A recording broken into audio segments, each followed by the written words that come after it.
Salut à tous et bienvenue sur notre chaîne. Aujourd'hui, nous allons explorer une histoire puissante et intemporelle.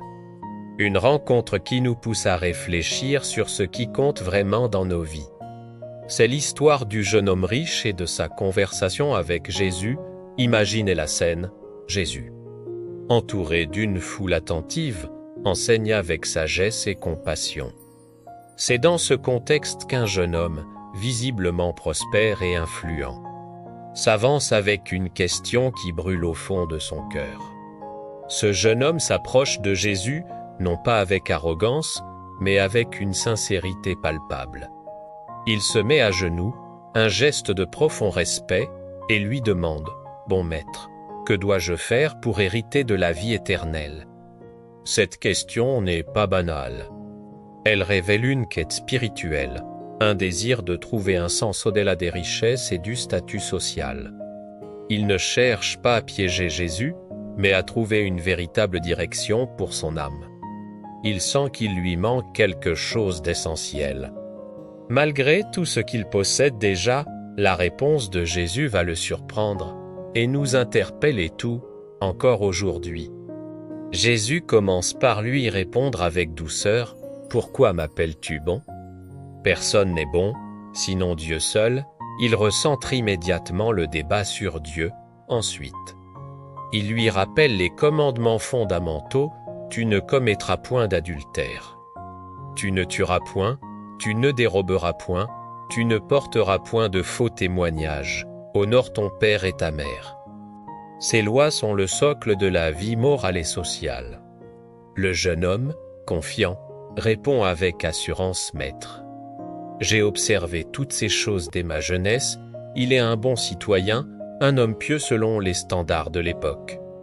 Il a tout fait comme il faut. » Mais Jésus, le regardant avec amour, voit au-delà de cette perfection extérieure. Il perçoit le vide qui subsiste dans son cœur et lui propose alors le véritable défi, le pas de foi ultime qui pourrait tout changer pour lui. Alors, Jésus lui dit ces mots qui vont bouleverser sa vie. « Il te manque une chose, va, vends tout ce que tu as, donne-la aux pauvres. Et tu auras un trésor dans le ciel. Puis viens, et suis-moi. » Imaginez le choc. Ce n'est plus une question de suivre des règles, mais un appel à un abandon total. Jésus ne lui demande pas une petite aumône, mais de renoncer à l'intégralité de sa sécurité matérielle, à son identité sociale, à tout ce qui définissait sa vie jusqu'à présent. C'est un test radical qui révèle où se trouve véritablement le cœur de cet homme. Le trésor dans le ciel est présenté comme la récompense, mais le chemin pour y parvenir est un détachement complet de ce monde. L'invitation vient, et ce moi est le but final, une relation personnelle et directe avec le Christ, libre de tout autre attachement. Le visage du jeune homme s'assombrit. La joie et l'espoir qui l'animaient quelques instants plus tôt s'évanouissent. La Bible nous dit qu'il s'en alla tout triste, car il avait de grands biens. Son cœur était partagé. Il désirait la vie éternelle, mais il ne pouvait se résoudre à abandonner ses richesses. C'est un moment tragique.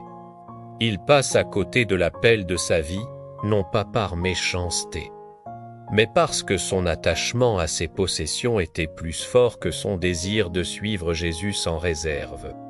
Il a choisi la sécurité du connu plutôt que l'aventure de la foi. Son départ est silencieux, mais il résonne lourdement. C'est un avertissement pour nous tous sur les idoles que nous pouvons laisser prendre la première place dans nos vies. Ces choses qui nous empêchent de répondre pleinement à l'appel de Dieu.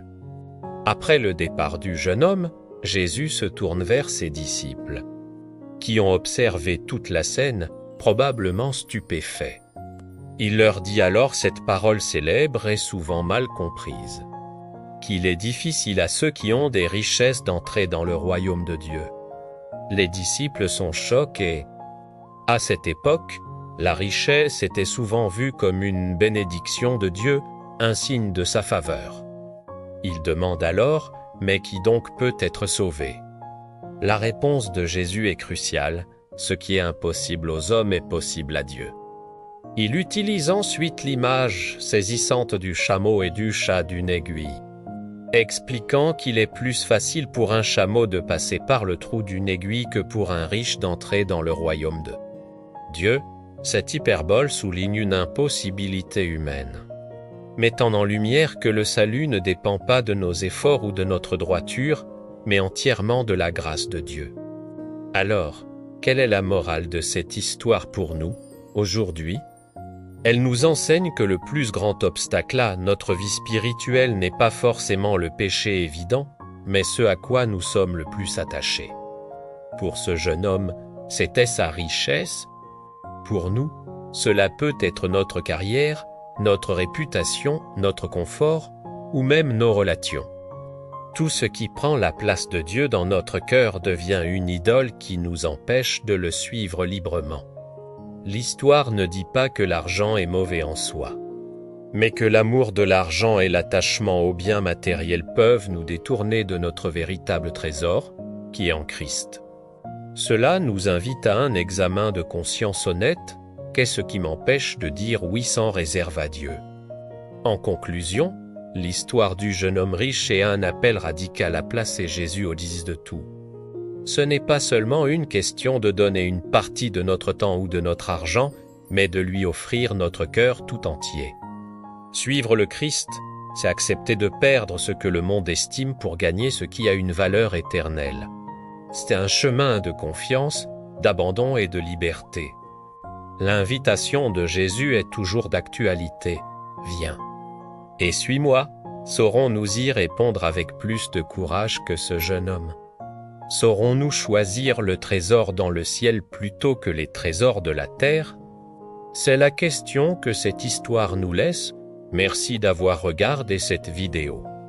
Si elle vous a touché, n'hésitez pas à la partager, à laisser un commentaire et à vous abonner pour ne rien manquer de nos prochaines explorations spirituelles.